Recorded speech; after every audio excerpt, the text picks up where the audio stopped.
This content is intended for adults only. Viewer discretion is advised.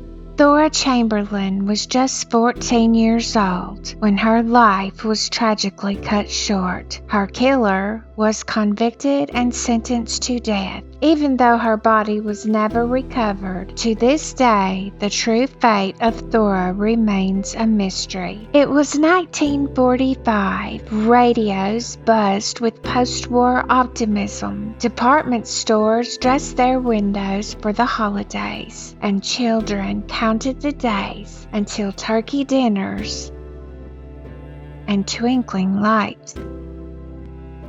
But in Campbell, California, the joy of the season was about to be eclipsed by a tragedy no one saw coming. Thora was a sophomore at Campbell High School in California, just 3 weeks away from her 15th birthday. On November the 2nd, she and her friends finished school around 3 p.m. and planned to attend a football game later that afternoon. Friends described her as a sweet, quiet, and deeply thoughtful young girl. As the group walked along Winchester Boulevard in downtown Campbell, a blue Plymouth pulled up beside them. The driver, who appeared to be an ex-serviceman, asked if anyone could babysit his sister's children. Thora spoke with him briefly, agreed to help, and told her friends to save her a seat at the game. She got into the car and was never seen again. When Thora did not return home, her parents immediately feared something was wrong. Her father, a well-known contractor in San Jose, suspected she had been taken. Police quickly joined the search, and with no ransom note, the fear of a violent crime grew. The FBI soon identified a suspect, 32-year-old Thomas Henry McMonigle. Married and with a criminal history dating back to his teens, McMonigle fled California after his name appeared in newspapers. He was later found in San Francisco after an attempt to take his own life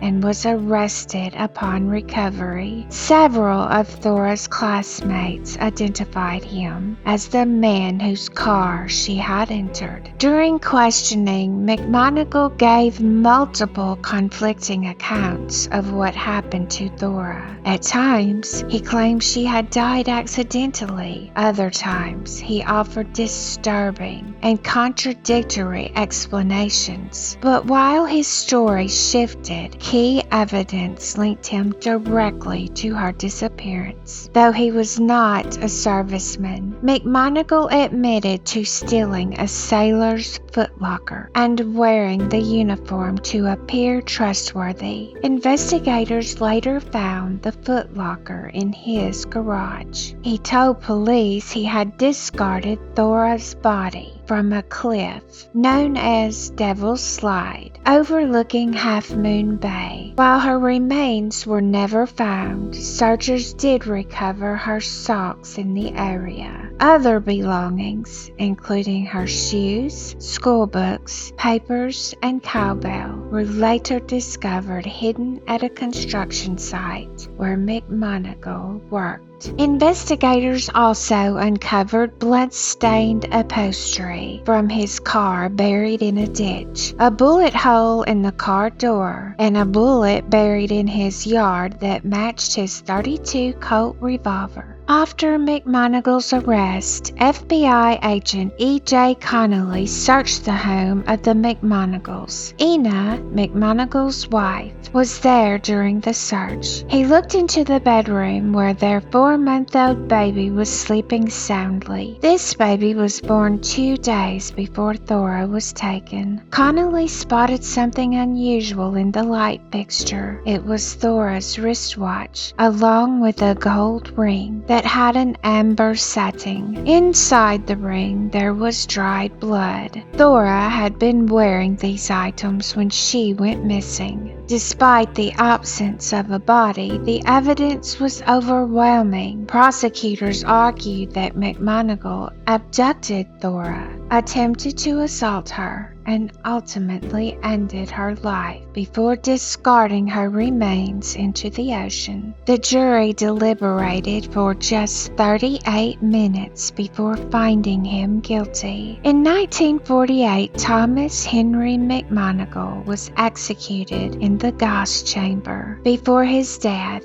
he recanted his confession and claimed innocence in Thora's case. While on death row, he also confessed to 11 other murders, though none were ever confirmed. One of the known victims is Dorothy Rose Burleson. McMonigle stated that he left her body in the same spot as Thora's at Devil's Slide. Dorothy is equally important as Thora. I went through various records and I was unable to find any picture of her. However, I did discover a photo of her dear grandfather, and I will honor her by sharing his image. Grant R. Burleson. Now, 80 years later, Thora Chamberlain has never been found. While her story was brought to justice, the loss remains immeasurable. Her family never had the chance to lay her to rest, and her memory still lingers as one of California's most haunting unsolved stories. Thank you for taking the time to remember Thora Chamberlain with me today. Though her life was cut short, her story has endured for decades, reminding us of the innocent stolen and the families left behind. If you wish to continue honoring the lives of those who should never be forgotten, I invite you to join me here each week as we reflect on their stories together.